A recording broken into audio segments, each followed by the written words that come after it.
হরে কৃষ্ণ। আজকে আমরা কৃষ্ণের কালীরূপ ধারণের লীলাটি পড়ে শোনাব। এই অংশটি শ্রীমৎ ভক্তি পুরুষোত্তম স্বামী মহারাজের রাধারানীর লীলা মহিমা নামক বইটি থেকে নেওয়া হয়েছে। সময়টা ছিল মাঘ মাসে কৃষ্ণপক্ষ। কৃষ্ণ তার প্রাত্যহিক কাজকর্ম যেমন গোদহন, স্নান আহারাদির পর তিনি তার সখাদের সঙ্গে বৃন্দাবনে গেলেন গোচরণ করতে। কিছুক্ষণ পরে কৃষ্ণ তার গোপসখাদের নিয়ে মধুমঙ্গলের সাথে বনে একটু ঘুরে আসতে গেলেন। তখন ঋতুরাজ বসন্তের আগমনে বৃন্দাবন নানারকম ফুল শোভায় শোভিত হয়ে উঠেছিল। কৃষ্ণ সেই বসন্ত বনশোভা উপভোগ করছিলেন। কৃষ্ণ রাধারানীর সাথে মিলিত হওয়ার জন্য অত্যন্ত আকুল হয়ে উঠলেন। বসন্তে নবোদ্গীত, কচি পাতা, কিশলয়ে সমাবৃত ও নবকুসুমিত বৃক্ষরাজির মনোন্মাদনকর নিসর্গ শোভা দেখতে দেখতে কৃষ্ণ বিমুগ্ধ হলেন। যমুনা তীরে একটি কেলিকদম্ব তরুর নিচে ত্রিভঙ্গ ভঙ্গিম ঠামে দাঁড়িয়ে তার মুরলি নিয়ে বাজাতে শুরু করলেন। বাঁশির সুরে রাধানাম ধ্বনিত হতে লাগল। যখন রাধারানী সেই সুমধুর মুরলী রব শ্রবণ করলেন, তিনি কৃষ্ণের সঙ্গে মিলিত হওয়ার জন্য অত্যন্ত ব্যাকুল হয়ে উঠলেন। তিনি কৃষ্ণের জন্য নানা ধরনের মিষ্টি পিঠে তৈরি করেছিলেন এবং সুগন্ধি চন্দন ও সুরভিত ফুলের মালা প্রস্তুত করেছিলেন। তার সখীরা তাকে সুন্দর করে বসন পরিয়ে দিলেন এবং বিবিধ অঙ্গাভরণে তাকে সুন্দর করে সাজালেন। তারপর অন্যান্য দিনের মতো সূর্য পূজা ও মকর স্নানে যাওয়ার আছিলায় তিনি কৃষ্ণের কাছে যাওয়ার জন্য যাবর ত্যাগ করলেন।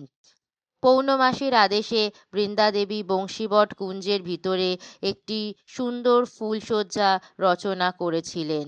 বংশীবট কুঞ্জটি বংশীবটের কাছে। এই বংশীবটের নিচে শ্রীকৃষ্ণ বংশীধ্বনি করে গোপিকাদের আকর্ষণ করেছিলেন যমুনা তীরে রাস করার জন্য।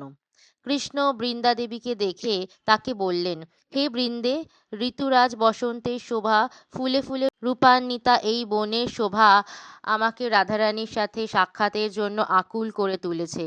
আমি তাকে বংশীধ্বনি করে আহ্বান করেছি। আশা করি সে শীঘ্রই এখানে আসবে। বৃন্দাদেবী বললেন, তুমি যা করতে বলবে আমি অবিলম্বে সেটাই করব। আমি শীঘ্রই রাধাকে এখানে নিয়ে আসব। হে শ্যাম, এখন একটু কুঞ্জের অভ্যন্তরে প্রতীক্ষা করতে থাকো। কিছুক্ষণ পর সেখানে ললিতা ও অন্যান্য সখীদের নিয়ে রাধারানী পৌঁছালেন। রাধারানীকে দর্শন করে কৃষ্ণ খুব খুশি হলেন। ললিতা ও বিশাখা পুষ্পশয্যার উপর রাধারানীকে কৃষ্ণের বাম পাশে বসালেন। তারপর তারা উভয়কে চন্দনে চর্চিত করে তাদেরকে সুরভিত ফুলমালা পরালেন। ললিতা তাদের আরতি করলেন। তখন অন্যান্য সখীগণ হাতে তালি দিয়ে মধুর স্বরে গান গাইতে লাগলো। তাদেরকে ঘৃত প্রদীপ নিবেদনের পর তারা শ্রীকৃষ্ণ ও রাধারানীকে মেঘ ধবল চামর দিয়ে বাতাস করতে লাগলেন। তারপর শুভ উলুধ্বনি করে সখীগণ সেই কিশোর কিশোরীকে পুষ্পাঞ্জলি নিবেদন করলেন। রাধারানী ও শ্রীকৃষ্ণ যখন এইভাবে তাদের আনন্দপূর্ণ লীলাবিলাস করছিলেন, কুটিলা কুঞ্জে উপস্থিত হলো। কুটিলা সবসময় রাধারানীর দোষ ত্রুটি বের করতে উৎসুক ছিল। সে খুব নিঃশব্দে এসে কুঞ্জের একটি ছিদ্র দিয়ে ভিতরে তাকালো। সেখানে সে রাধারানী ও কৃষ্ণকে একত্রে পুষ্পশয্যার উপর বসে থাকতে দেখল। পূর্বে কুটিলা তার ভাই অভিমন্যুকে জানিয়েছিল যে রাধাকৃষ্ণ পরস্পর প্রেমাসক্ত এবং তারা কুঞ্জে পরস্পরের সাথে সাক্ষাৎ করে, কিন্তু সে কখনো তার কথা বিশ্বাস করত না। কুটিলা ভাবল, আজ আমি অবশ্যই আমার ভাইকে এখানে নিয়ে এসে তাকে সব দেখাবো। নিজে চোখে দেখলে তবে তার বিশ্বাস হবে। দ্রুত পায়ে কুটিলা গোচরণ ভূমির দিকে চলল। সেখানে সে অভিমন্যু দেখা পেল। সে তাকে বলল, আমি তোমাকে কতবার বলেছি যে রাধা বনে কৃষ্ণের সাথে মিলিত হয়, কিন্তু তুমি বিশ্বাস করনি। এখন আমার সাথে এসে স্বচক্ষে দেখো কিভাবে তারা দুজনে এক নির্জন কুঞ্জের ভিতর ফুলশয্যার উপর বসে আছে, তখন তুমি বিশ্বাস করবে। অভিমন্যু বলল, যদি তুমি যা বলছো তা সত্যি হয়, যদি তুমি আমাকে এসব দেখাতে পারো, তাহলে আমি কৃষ্ণের উপযুক্ত ব্যবস্থা করব, আর কখনো আমি রাধারানীকে বাড়ির বাইরে বেরিয়ে সূর্য পূজা করতে দেব না। তখন কুটিলা হাতে একটি ছড়ি নিয়ে অভিমন্যুর সাথে কুঞ্জের দিকে চলল। অভিমন্যু ছিল অত্যন্ত ক্রুদ্ধ। কুঞ্জের দ্বার পাহারা দিচ্ছিল সখীবৃন্দা। সে যখন অভিমন্যুকে ক্রুদ্ধ হয়ে চিৎকার ও তিরস্কার করতে করতে আসতে দেখল, সে রাধারানীকে তা জানালো। রাধারানী যখন শুনলেন যে কুটিলা ও অভিমন্যু আসছে, তিনি অত্যন্ত ভীতা হলেন। তিনি কৃষ্ণকে বললেন, হে প্রাণনাথ, দেখো কুটিলা ও আমার স্বামী উভয়ে এই কুঞ্জের দিকে আসছে। যদি আমার স্বামী আমাদেরকে একত্রে দেখে, তাহলে সে আমাকে বাড়ি থেকে বের করে দেবে। সে যমরাজের মতো যেন আমার প্রাণ নিতে আসছে। আমি এখন কোথায় যাব? আমি তোমার পাদপদ্ম স্মরণ করতে করতে দেহত্যাগ করব। কৃপা করে আমাকে এই বিপদ থেকে উদ্ধার করো। আমি তোমার পাদপদ্মে আশ্রয় গ্রহণ করছি। কৃষ্ণ রাধারানীকে শান্ত করে বললেন, উদ্বিগ্ন হয়ে না। তুমি কি কখনো শুনেছ যে কৃষ্ণচরণ অনুধ্যান করায় কারও অকাল মৃত্যু হয়েছে? তোমার প্রতি কালী ভক্ত। এখন আমি কালী রূপ ধারণ করব। তুমি আমার পায়ের কাছে বসে আমার পূজা করার ভান করো। শ্রীকৃষ্ণ, রাধারানী ও তার সহচরী সঙ্গী বৃন্দ সকলেই কৃষ্ণের পরিকল্পনা মতো অভিনয় করতে লাগলেন।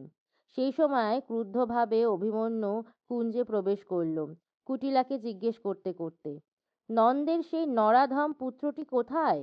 কোথায় সেই কলঙ্কিনী রাধা? আজ আমি তাদের উপযুক্ত দণ্ড দেব। কৃষ্ণ তখন নিজ রূপ পরিবর্তিত করে চতুর্ভুজ শ্যামা কালী রূপ ধারণ করলেন। তার চার হাতে নানা অস্ত্র শোভা পাচ্ছিল। গলায় ছিল জবা ফুলের মালা, কপালে সিঁদুর। তার পরিধানে ছিল রক্তবস্ত্র। তার বাঁশরিটি সেই বস্ত্রের নিচে লুকোনো ছিল। তিনি ঠিক কালীর মতোই তার জিভ বের করে দাঁড়িয়েছিলেন। তার পদপ্রান্তে বসে হাতে কিছু ফুল নিয়ে রাধারানী কালী পূজা করার ভান করছিলেন। সেই সময় অভিমন্যু ক্রুদ্ধভাবে কুঞ্জে প্রবেশ করল।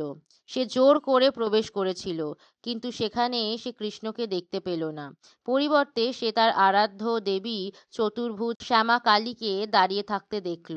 তার স্ত্রী রাধাকে দেখা গেল এক মনে দেবী কালিকার পূজায় নিবিষ্ট। যখন অভিমন্যু তার আরাধ্য দেবী কালীকে মুখোমুখি দর্শন করল, তৎক্ষণাৎ সে তাকে প্রার্থনা ও প্রণাম নিবেদন করল। কালী রূপে দণ্ডায়মান কৃষ্ণের পাদপদ্মে এইভাবে তার বিনম্র প্রণতি নিবেদনের পর অভিমন্যু তার সামনে করজোড়ে দাঁড়ালো। তখন তার বোন কুটিলা সক্রোধে তাকিয়ে বলল, কুটিলা, কৃষ্ণ কোথায়? আমি এখানে তো দেখছি রাধা অতি ভক্তি ভরে মাতা ভগবতীর চরণ কমলে সেবা করছে। ব্রহ্মা, বিষ্ণু, শিবও যে দেবীকে নিরন্তর স্মরণ করে থাকেন। আমার পরম সাধ্বী শ্রী দেবীর চরণ কমলে ফুল নিবেদন করছে। এমন একজন সতী রমণীকে তুমি বলছো চরিত্রহীনা? সব দোষ তোমার। আজ আমি তোমাকে মার্জনা করছি। কিন্তু যদি তুমি আমার এই নিষ্কলঙ্কা সাধ্বী পত্নী রাধার নামে কখনো আর বদনাম রটনা করো, তাহলে তোমাকে শাস্তি দেব এবং বাড়ি থেকে বের করে দেব। যখন কুটিলাকে এভাবে তার ভাই ভর্ৎসনা করছিল, তখন সে অত্যন্ত লজ্জিত হয়ে অধোবদনে দাঁড়িয়ে রইল। অভিমন্যু তখন রাধারানীকে বলল, শ্রীমতী, তুমি ভাগ্যবতী, তুমি পুণ্যবতী। এই ব্রজমণ্ডলে তোমার চেয়ে আর কেউ সতী নেই। আজ আমার মনোবাসনা পূর্ণ হয়েছে। এতদিন পর তোমার প্রতি আমার সমস্ত সন্দেহের নিরাসন হয়েছে। এখন থেকে কারো দ্বারা তোমার নিন্দা অপবাদ আমি সহ্য করব না। এখন তুমি শান্ত মনে নিরুদ্বিগ্ন চিত্তে মাতা ভগবতীর পূজা করতে থাকো। আমি গোচারণ করতে যাচ্ছি। এই কথা বলে অভিমন্যু কালী মাতাকে প্রণাম করলেন এবং কুটিলাকে নিয়ে কুঞ্জ ত্যাগ করলেন। তারা চলে যাওয়ার পর কৃষ্ণ পুনরায় তার নিজ রূপ ধারণ করলেন। সখীগণ শ্রীকৃষ্ণ ও রাধারানীর জন্য একটি সুন্দর সুখপ্রদ শয্যা রচনা করল এবং তাদেরকে সুন্দর সুন্দর ফল ভোজন করতে দিল। রাধারানী কৃষ্ণকে তার বাড়ি থেকে স্বহস্তে প্রস্তুত করে আনা নানা মিষ্টি ও পিঠে দিল। তারপর সখীগণ শ্রীকৃষ্ণকে ফলের রসের পানীয় নিবেদন করল। ভোজনান্তে কৃষ্ণ হস্ত প্রক্ষালন করে তাম্বুল গ্রহণ করলেন। তখন রাধারানী সহ সকল সখীবর্গ কৃষ্ণের ভুক্তাবশিষ্ট গ্রহণ করল।